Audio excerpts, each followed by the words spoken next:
దేవునికి స్తోత్రములు. ప్రభు పేరిట ఈ కార్యక్రమం వీక్షిస్తున్న ప్రియ దేవుని జనాంగమా, విజ్ఞానాభిలాషులారా, మీ అందరికీ నా శుభవందనాలు తెలియపరుచుకుంటున్నాను.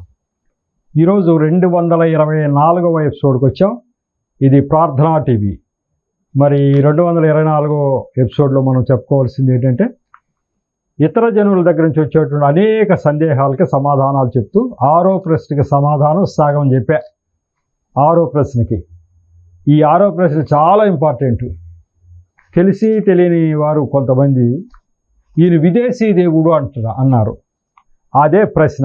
ఆ ప్రశ్న ఏంటంటే, విదేశీ దేవుడి గురించి మా దగ్గర ప్రసారం చేస్తున్నారు ఎందుకండి అని అంటుంటారు.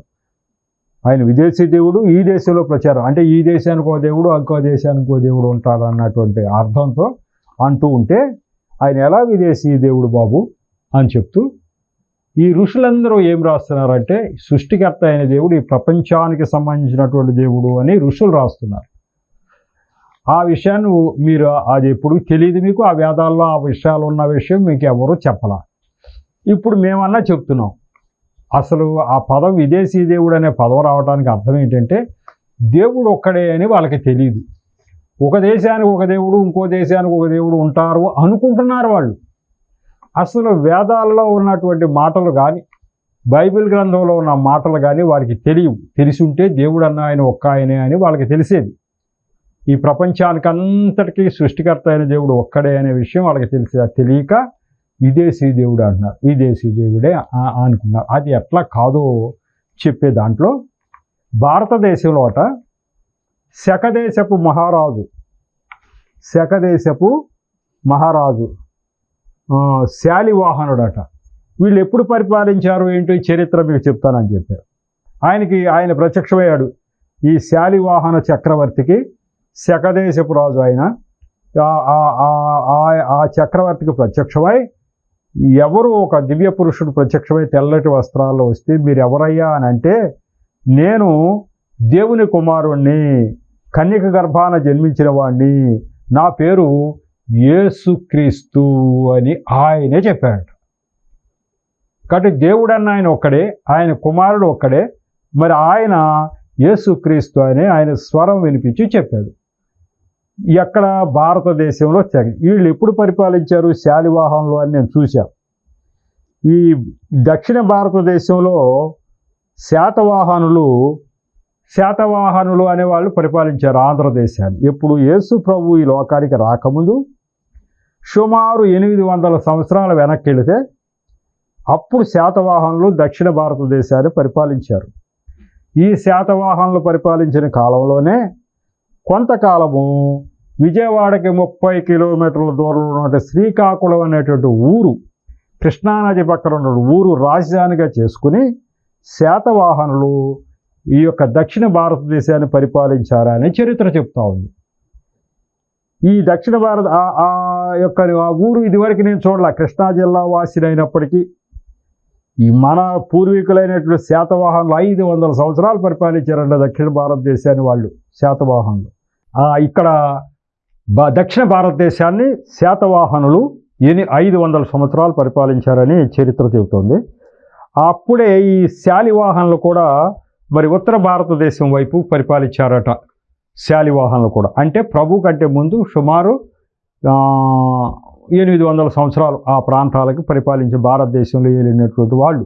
కాబట్టి ఈ శాలివాహన రాజు శకదేశపు రాజు అంటున్నారు కదా. శకదేశం అంటే మరి ఇక్కడ నేను చరిత్ర చూస్తే అటు ఉక్రెయిన్, రష్యా నుంచి వచ్చిన వాళ్ళని శకులు అనేవాళ్ళు అట ఆ రోజుల్లో. కాబట్టి వాళ్ళు పరిపాలించే వీళ్ళంతా భారతదేశానికి వచ్చినటువంటి ఆర్యులు అన్నవాళ్ళు ఇతర దేశాల నుంచి ఒకళ్ళ తర్వాత ఒకళ్ళు వచ్చారు. ఆ వచ్చిన వాళ్ళు అటు ఉక్రెయిన్ నుంచి రష్యా వైపు నుంచి వచ్చిన వాళ్ళు శకులు, వాళ్ళు ఒక రాజ్యం. అలాగే ఇప్పుడు ఈ యొక్క శాతవాహనులు వీళ్ళు కూడా అటుపక్క నుంచి వచ్చిన వాళ్ళే కాబట్టి వీళ్ళ పేరు వీళ్ళు పెట్టుకున్నారు శాతవాహనులు. శాతవాహనులు అంటే సింహవాహనులు అనే పేరట. కాబట్టి అట్లా పెట్టుకున్నారు. శాలివాహనులు కూడా మరి రష్యా నుంచి అటు వచ్చి వాళ్ళు కొంతకాలం పరిపాలించారు. ఈ వీళ్ళకి వాళ్ళకి మధ్యన యుద్ధం జరిగిందో నాకు తెలియదు, కానీ శాతవాహనులు శాలివాహనుల్ని తరిమేశారు అని చెప్పి వచ్చింది. అంటే వాళ్ళు ఉత్తరానికి తరేసారు, వాళ్ళు దక్షిణం దాకా వచ్చి ఉంటారు వీళ్ళు శాలివాహనులు. ఈ ఎప్పుడైతే ఈ శాతవాహనులు వాళ్ళని తరిమేశారో పైకి ఉత్తర దేశం వైపు వెళ్ళిపోయి ఉంటారు. వాళ్ళే ఆ యొక్క శాలివాహనుడు రాజు అయినటువంటి శాలివాహనుడుకి దేవుడు దర్శనం చూపించాడు. కాబట్టి ఆ కథ ప్రకారం భారతదేశంలో ఒక రాజుకి దేవుడు ప్రత్యక్షమై ఈ మాటలు చెప్పాడు. కాబట్టి ఉన్న దేవుడు ఆయన ఒకే ఒక దేవుడు. ఆయన ఎవరికి దర్శనం చూపించాడో ఆ దర్శనం చూపించగలడు. కాబట్టి యేసు ప్రభు వారు విదేశీ దేవుడు అని అంటానికి ఏమైనా ఆస్కారం ఉందా? నేను దేవుడు సర్వోన్నతుడైనటువంటి దేవుడు కుమారుణ్ణే అన్నాడు. ఈ దేశం ఏంటి ఆ దేశం ఏంటి? సృష్టికర్త అయినటువంటి దేవుడికి అన్ని దేశాలు ఒకటే. కాబట్టి అది తప్పు, విదేశీ దేవుడు అన్న పదం. ఇంకోటి, రామకృష్ణ పరమహంస గారు ఆయన 1836 నుంచి 1896 వరకు జీవించారు. అంటే ఒక 150 సంవత్సరాల క్రితం జీవించినటువంటి మనిషి ఆయన. 150 సంవత్సరాల క్రితం ఆయన ఒక బ్రాహ్మణ పండితుడు. ఆయన బెంగాల్లో బెంగాల్ రాష్ట్రంలో ఆయన ఒక కాళికాదేవి దేవాలయంలో ఒక పూజారట. చిన్నప్పటి నుంచి కూడా నాకు దేవుడు కనపడాలని అన్నం ఆహారం తీసుకోకుండా కొన్ని రోజులు అట్లా ఉండేవాడట. కానీ దేవుడు అన్న ఆయన కనపడటానికి, ఈయన ఆరాధించే దేవుళ్ళు అయితే కదా కనపడటానికి, ఆయన కనపడలేదట. అప్పుడు పెద్దలందరూ వచ్చి, బాబు దేవుడు దర్శనం కనపడటం అనేది జరగదు, ఎవరికి ఎప్పుడూ మాకు దర్శనాలు కలగలేదు, నీకు కూడా కలగదు, నువ్వు అట్లా అన్నం తినకుండా ఉంటే నువ్వు చచ్చిపోతావు అని చెప్పి బ్రతిమారారట. కాబట్టి ఆయన నిత్యము దేవుడు నాకు కనపడాలనేటువంటి కోరిక కలిగి ఉన్నాడు. అందుకేనేమో ఎవరైతే దేవుడు నాకు కావాలని విపరీతమైన కోరిక కలిగి ఉంటారో వారికి దేవుడు ప్రత్యక్షం అవుతాడు. బహుశా ఇదివరకు చెప్పిన శకదేశపు రాజు శాలివాహనుడు కూడా అట్లాగే నాకు దేవుడు కావాలని హిమాలయ పర్వతాలకు వెళ్ళి ఉంటాడు. ఆ వెళ్ళి దేవుడా అంటే దేవుడు ప్రత్యక్షమయ్యాడు. ఇప్పుడు ఈ రామకృష్ణ పరమహంస గారికి బెంగాల్ రాష్ట్రంలో 150 సంవత్సరాల క్రితం దేవుడు కనిపించాడు. దేవుడు దర్శనం చూపించాడు. ఆయన ఆరాధించే ఆయనేమో హిందూ, ఆయనేమో కాళికాదేవిని ఆరాధిస్తాడు. కాళికాదేవి దేవాలయంలో పూజారి. ఆయన కనిపించింది ఎవరు అని అంటే యేసు ప్రభు వారు కనిపించారు. చదువుతున్నానండి. ఒకరోజు చీకటి పడ్డాక శ్రీరామకృష్ణులు పంచవటి గుండా నడిచిపోతూ ఉన్నప్పుడు ఒక సుందర స్వరూపి అయిన అద్భుత దైవ మానవుడు తదేక దృష్టితో ఆయనను చూస్తూ ఆయన వైపు రాసాగారు. పంచవటి అనే ఒక ప్లేస్ ఉంది ఎక్కడ బెంగాల్లో. అది రహదారి గుండా ఈయన వెళ్తున్నాడు. రామకృష్ణ పరమహంస గారు వెళ్తూ ఉంటే ఒక సుందర స్వరూపి అయిన దేవుడు ఆయన వైపుకి వస్తున్నాడంటే ఎదురుగా. శ్రీరామకృష్ణులు ఆ సుందరమూర్తి ముఖార విందముపై తొలికిసలాడే అద్భుత దివ్య భావ ప్రకటన గాల్చి ఇతడెవరా అని ఆశ్చర్యపోయాడు. ఎవరబ్బా ఈయన, ఈ తేజమూర్తి ఎవరని ఆశ్చర్యపోయాడు. ఆ దివ్యమూర్తి దగ్గరకు రాగానే శ్రీరామకృష్ణుల హృదయాంతరాళము నుండి అంతర్వాణి ఈ క్రింద విధంగా పలికిందట. ఆయన ఈయన దగ్గరికి వస్తుందోటే రామకృష్ణుల యొక్క హృదయంలోంచి ఈ మాటలు వచ్చినాయట. ఏంటవి? ఈయనే యేసుక్రీస్తు, పరమయోగి, దేవుని ప్రియకుమారుడు, దేవునితో సమానుడు, దుఃఖయాతనల నుండి మానవులను విమోచించుటకు అనంత శ్రమలు పొంది తన హృదయ రక్తమును సమర్పించినవాడు అనే పలుకులు ఈయన హృదయంలోంచి ఈయనకి వినపడుతున్నాయట. నువ్వు చూస్తున్నావు, ఈయన పరమయోగి అయిన యేసుక్రీస్తు అబ్బాయి, దేవుని ప్రియకుమారుడు. ఈయన దేవుడితో సమానమే, తండ్రి అయిన దేవుడితో సమానమే. దుఃఖయాతనల నుండి మానవులందరినీ విమోచించడానికి విపరీతమైన శ్రమలు పడి తన హృదయ రక్తాన్ని సమర్పించేశాడు అబ్బాయి. అంటే ప్రాణం సమర్పించేశాడు. ఎందుకట? మానవులను విమోచించుటకు. ఆయన అనేటువంటి పలుకులు వెలువడ్డాయి. అంతర్వాణి అలా పలుకుతూ ఉన్న సమయంలో దైవమానవుడైన యేసు శ్రీరామకృష్ణులను ఆలింగనం చేసుకుని ఆయన దేహంలో విలీనమైపోయారు. ఆ సుందరమూర్తి వచ్చి ఈ రామకృష్ణులను కౌగులించుకుని ఆయనలో విలీనమైపోయారట, ఆయనలో కలిసిపోయాడట. ఆ విధంగా శ్రీరామకృష్ణులు యేసు దర్శనం పొంది క్రీస్తు నరావతారి అయిన దేవుడు అనే విషయంలో చిన్న సందేహం కూడా లేనివారైనారు అని చెప్పి ఈ రచయిత రాస్తూ దానికి ఉదాహరణ, ఇవన్నీ మనం సొంతగా రాస్తామంటా అనుకుంటారేమని ఉదాహరణ రాశాడు. శ్రీరామకృష్ణ పరమహంస జీవిత చరిత్ర 1వ వాల్యం 339వ పేజీ ఈ మాటలు ఉన్నాయి. కావాలంటే ఎవరైనా చదువుకోవచ్చు. ఇప్పుడు 150 సంవత్సరాల క్రితమే కదా రామకృష్ణ మఠం అని, మిషన్ అని ఇవన్నీ ఉన్నాయి ఇప్పటికి. కాబట్టి ఆయన జీవిత చరిత్రలో ఈ మాటలు ఉండిగో నాకు దేవుడు దర్శనమిచ్చాడు. ఆ దర్శనంలో నేను మరి ఈ యొక్క దేవుడు నన్ను కౌగిలించుకుని ఆయన నాలో లీనమైపోయాడు అని చెప్పడం జరిగింది. అంతేకాదు ఇంకొక పుస్తకంలో ఇంకోసారి దర్శనం కూడా వచ్చింది. యదు మల్లిక్ అనేటువంటి ఆయన ఇంట్లో జరిగినటువంటి సంఘటన రామకృష్ణ పరమహంస గారు. అది కూడా చెప్తా. ఎందుకంటే యేసు ప్రభు వారు ఆయనకి దర్శనం ఇచ్చాడు. అది కూడా శ్రీ రామకృష్ణ పరమహంస జీవిత చరిత్రలో 403, 404, 405 పేజీలు ఉటంకిస్తూ రాస్తున్నాడు. ఎవరు? ఈ రచయిత. అద్భుత రీతిలో క్రీస్తు మత పరిపూర్ణత్వాన్ని శ్రీరామకృష్ణులు సంతరించుకోవడం అని హెడ్డింగ్ పెట్టి రాశాడు. అప్పటికి శంభు చరణ్ మల్లిక్ అనే వ్యక్తి ఆయనకు పరిచయస్తుడు. అతడు శ్రీరామకృష్ణులకు బైబిల్ చదివి వినిపించేవాడు. ఆ బెంగాల్ రాష్ట్రంలోట శంభు చరణ్ మల్లిక్ అనేవాళ్ళు ప్రభువుని ఎరిగినవారు. అంటే అంతకుముందు ఎప్పుడు ప్రభు వైపుకి వచ్చారో వాళ్ళు ప్రభువుని ఎరిగినవారట. అయితే రామకృష్ణుల వారికి ఆ శంభు చరణ్ మల్లిక్ అనేవాడు ఆయన ఈ యొక్క బైబిల్ అంతా చదివి ఈయన సృష్టికర్త అయిన దేవుడు అబ్బాయి అని వినిపించాడు. ఈ విధంగా ఆయనకు యేసు క్రీస్తు పావన జీవితాన్ని గురించి, క్రీస్తు స్థాపించిన మతం గురించి తెలియవచ్చింది. ఆ రకంగా యేసు ప్రభు ఎవరో ఆయనకి తెలిసింది. ఆ సంప్రదాయ మార్గంలో సాధనలు అనుసరించాలని కోరిక ఆయన మనసులో మెదిలింది. ఆ కోరిక మనసులో మెదలగానే జగజ్జనని దాన్ని అద్భుత రీతిలో నెరవేర్చి ఆయనను కృతజ్ఞులను చేసింది. అంటే ఆయన ఏమనుకుంటున్నాడు? నాకు దేవుడు కావాలని నేను కాళికామాతను పూజిస్తూ ఉంటే ఆ దేవుడు దొరికేటట్టుగా ఈ మాత చేసింది అనుకుంటున్నాడట. శ్రీరామకృష్ణుడు అప్పుడప్పుడు అక్కడ వాహ్యాలుగా వెళ్ళడం కాదు. ఇక మీకు చెప్పేస్తా. ఈ యదు మల్లిక్ గారిది పెద్ద ఎస్టేట్ అట. అది ఒక చిన్న ఉద్యానవనం లాగా ఉంటుందట. క్రైస్తవుల వారు ఆ ఉద్యానవనంలో అందరూ వెళ్తూ ఉంటారు. ఇట్లా ఈయన కూడా విహారానికి వెళ్ళినట్టుగా రోజు రామకృష్ణ పరమహంస గారు కూడా అటు వెళ్ళేసి కాసేపు వాకింగ్ అవి చేసుకుని వచ్చేవాడు కావచ్చు. అట్లా ఉంటూ ఉండగా ఒకరోజు వెళ్ళాడు ఈయన. వెళితే యదు మల్లిక్ గారు లేరు, కానీ వాళ్ళ ఇంట్లో ఉన్నటువంటి వాళ్ళ ఇల్లుతో పాటు ఈ ఉద్యానవనం, అక్కడ ఉన్నటువంటి వాళ్ళు అయ్యా కూర్చోండి, మరి ఇంట్లో యదు మల్లిక్ గారు లేరు అని కూర్చోబెట్టారట. కూర్చుంటే రామకృష్ణ పరమహంస గారు అక్కడికి వెళ్ళినప్పుడు ఉద్యాన గృహ సిబ్బంది కచేరీ తలుపులు తెరిచి ఆయన అక్కడ కూర్చుని కొంతసేపు విశ్రమించవలసిందిగా కోరారు. అయ్యా అసలు వారి ఇంటి యజమానులు లేరు అని చెప్పి ఆ ఇంట్లో పనిచేసేవాళ్ళు అయ్యా మీరు కూర్చోండి అన్నారట. ఆ గది గోడలకు చక్కని చిత్తరువులు వేలాడగట్టబడి ఉండేవి. వాటిలో తల్లి ఒడిలో ఉన్న బాలక్రీస్తు చిత్తరు ఒకటి ఉంది. అక్కడ అన్ని యేసు ప్రభు ఫోటోలు ఉండుంటాయి. యేసుక్రీస్తు తల్లి ఒడిలో ఉన్నటువంటి ఒక పటం కనపడుతుందట. ఒకరోజు ఆ గదిలో కూర్చుని తదేక దృష్టితో ఆ చిత్తరువును తిలకిస్తూ యేసుక్రీస్తు అద్భుత జీవిత చరిత్ర గురించి ఆయన చింతన చేస్తూ ఉన్నారు. ఆహా, ఈ దేవుడే కదా ఇంత త్యాగం చేశాడో అనుకుంటున్నారట.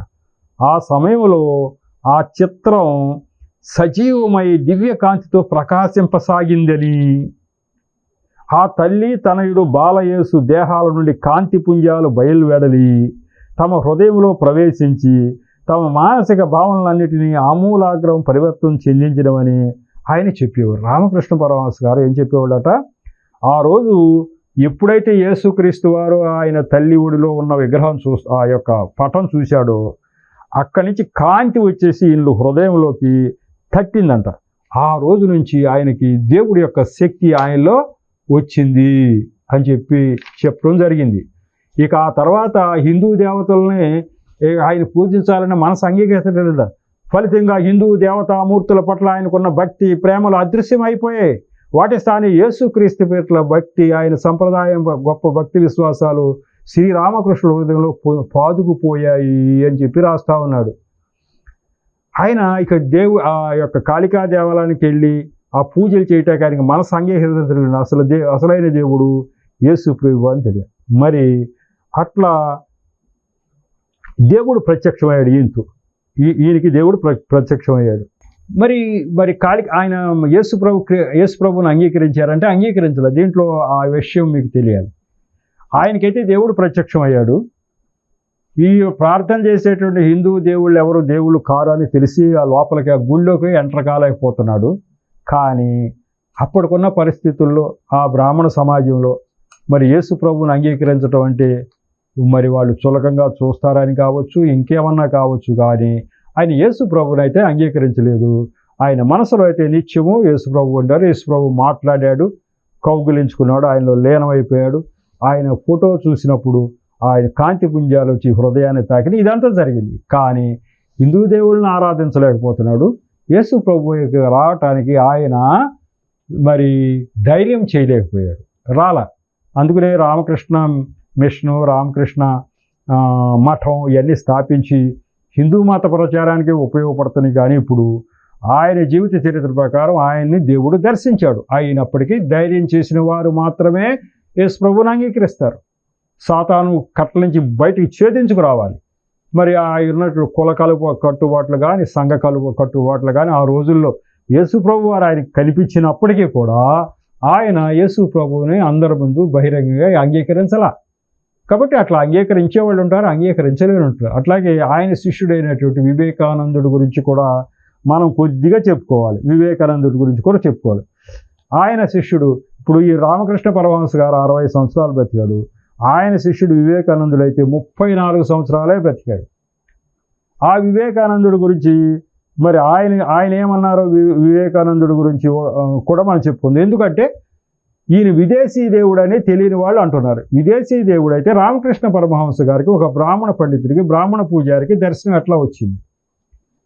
అలాగే దేశపు రాజు శాలివాహన చక్రవర్తికి దర్శనం ఎట్లా కలిగింది? అలాగే వివేకానంద స్వామి గారు ఈయన గురించి ఏమన్నాడంటే, ఈయన చరిత్ర అంతా చదివి యేసుక్రీస్తు అంటే మనల్ని పాపాల నుండి విముక్తులను చేయడానికి పరిశుద్ధుడై తెంచిన దేవుని కుమారుడు అని అర్థమని స్వామి వివేకానంద జీవిత చరిత్రలో 1వ వాల్యంలో 521వ పేజీలో ఆయనే రాశాడట. మానవాళిని ఈ యొక్క పాప విముక్తులు చేయటానికి దేవుడు మనిషి రూపంలో వచ్చిన ఆయన యేసు ప్రభు అని రాశారట. అంటే అర్థమైంది కదా ఆయన ఎవరో అని. కానీ యేసు ప్రభుని అంగీకరించారా? అంగీకరించాల వివేకానంద స్వామి కూడా.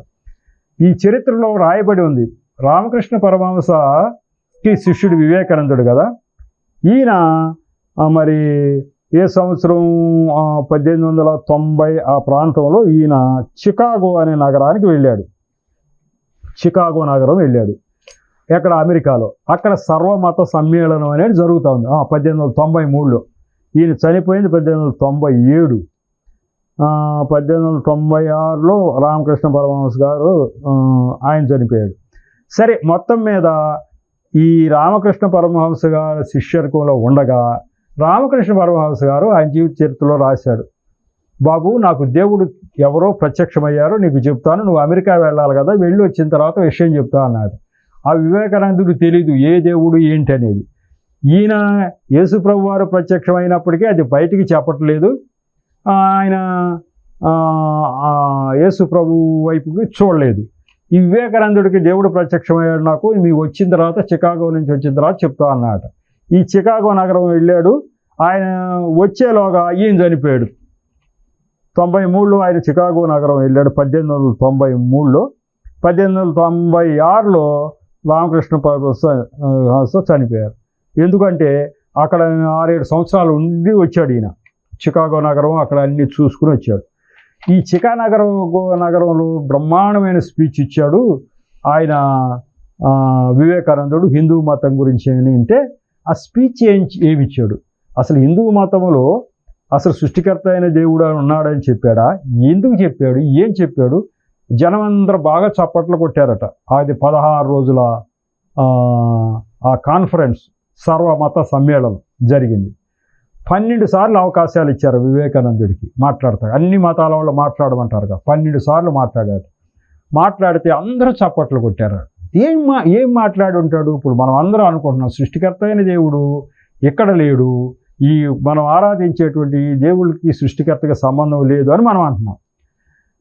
కానీ ఈయన ఏం మాట్లాడాడు అంటే, ఈయన చెప్పింది ఏంటంటే, మీరు చెప్పినట్టుగానే బైబిల్ గ్రంథం చెప్పినట్టుగానే నేను ఆ యొక్క ఈయన స్పీచ్ యొక్క సారాంశం నేను ఒక చోట చదివాను. ఏంటి అని, మీరు భారతదేశం చాలా గొప్ప దేశము, మా దేశంలో ఋషులకి యేసు ప్రభువు సృష్టికర్త అయిన దేవుడు, ఆయనకు ఒక రూపము లేదు, ఆయన ఆత్మస్వరూపుడు అని చెప్పి మా గ్రంథాల్లో దేవుడు మా ఋషుల ద్వారా రాయించాడు అని చెప్పి, మా భారతదేశం అసలు దేవుడు లేని దేశం అని మీరు అనుకుంటున్నారా?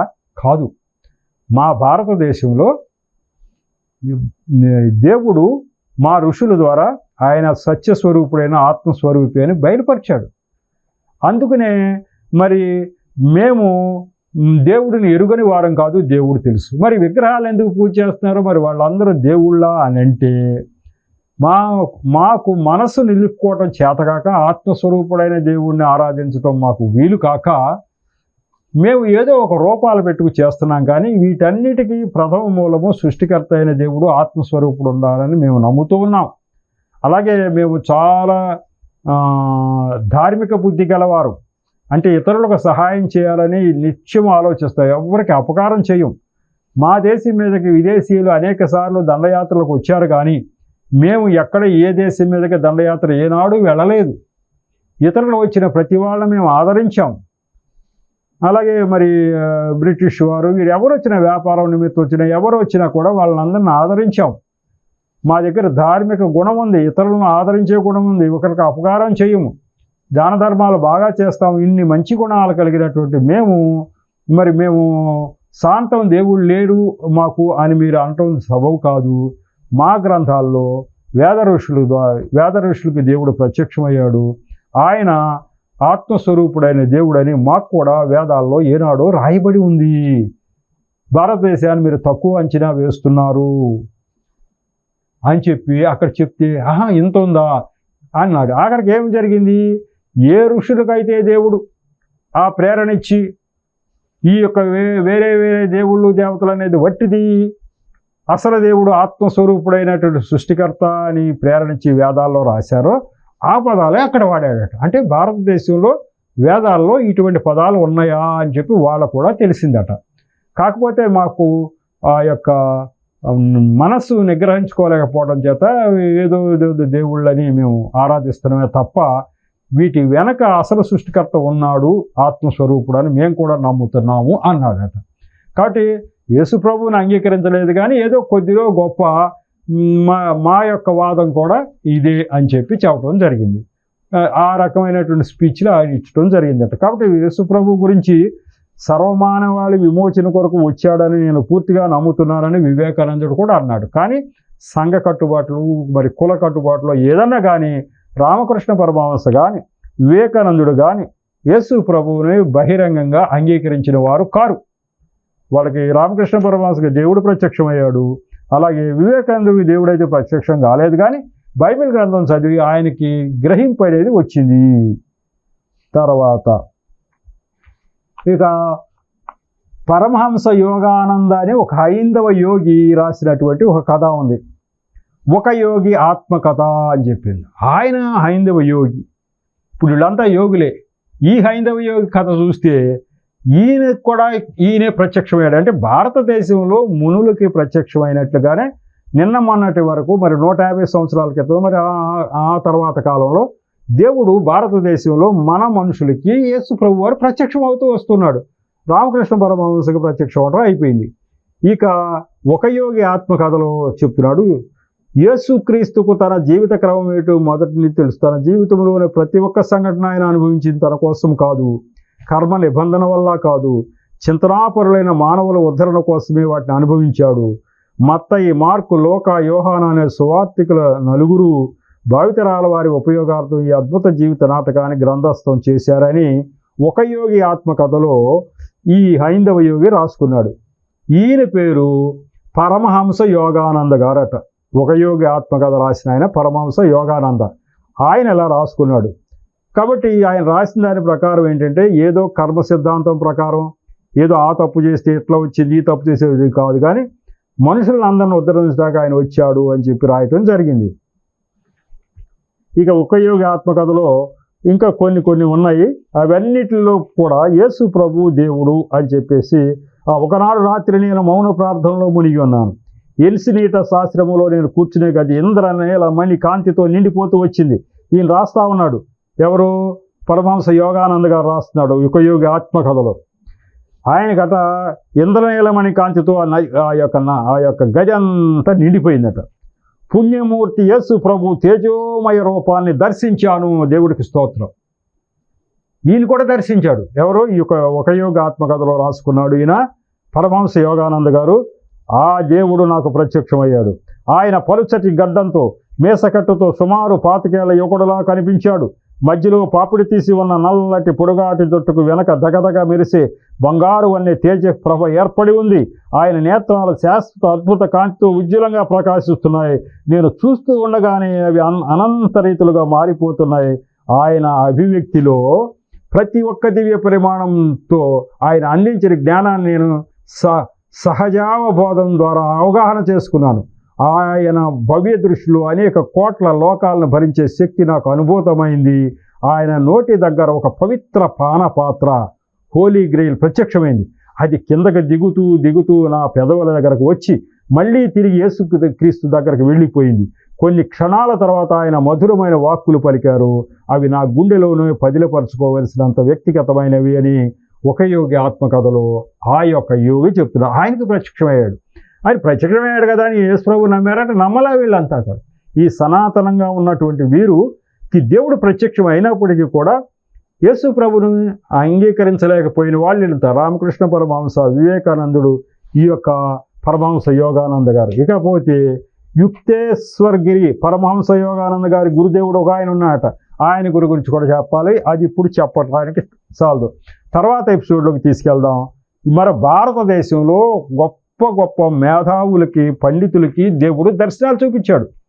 ఈ దర్శనాల పరంపరలో ఇప్పుడు నలుగురికి చెప్పాను. నలుగురికి దర్శనాలు దేవుడు పలికాడు. ఇప్పుడు ఈ యొక్క ఒక యోగి ఆత్మకథ రాసినటువంటి ఆయన గురువు గారి గురించి కూడా చెప్పాలి. ఆ గురువు గారికి దేవుడు ఎక్కడ ప్రత్యక్షమయ్యాడు, ఏం ప్రత్యక్షమయ్యాడు తర్వాత ఎపిసోడ్ తీసుకెళ్దాం. ఇప్పటికైతే ఈ యొక్క ఎపిసోడ్ ముగించుకుందాం. దేవుడి యొక్క మాటలు దీవించును గాక. మరి కాబట్టి దీంట్లో ఈ యొక్క యోగాన్ని ఇద్దరు గురించి చెప్పుకోవాలి. ఇంకా వీళ్ళకి ఎక్కడెక్కడ దేవుడు ప్రత్యక్షమయ్యాడు అనేది ఇంకొక ఇద్దరు గురించి చెప్పాలి. ఈ ఒక యోగి ఆత్మకథ రాసిన అయినటువంటి గురువు గారు, ఆ తర్వాత అంతర్జాతీయ కృష్ణ చైతన్య సంఘ సంస్థాపనాచార్యులు ఏసీ భక్తి వేదాంత స్వామి ప్రభువాదుల వారు, వీళ్ళిద్దరు కూడా చెప్పుకోవాలి. ఇది తర్వాత ఎపిసోడ్లోనే చెప్పుకుంటే బాగుంటుంది. ఇప్పటికైతే ఎంత వివరంగా ఎందుకు చెప్తున్నా అంటే భారతదేశంలో దేవుడు అనేక మంది ప్రత్యక్షమయ్యాడు, దర్శనాలు ఇచ్చాడు, మాట్లాడాడు. తెలిసి తెలియక ఇప్పుడు కొంతమంది విదేశీ దేవుడు యేసు ప్రభు అంటున్నారంటే వాళ్ళకి ఆ జ్ఞానం తెలియక, ఈ జ్ఞానం అంతా వాళ్ళకి తెలిసి ఉంటే వాళ్ళు అనగలుగుతారా?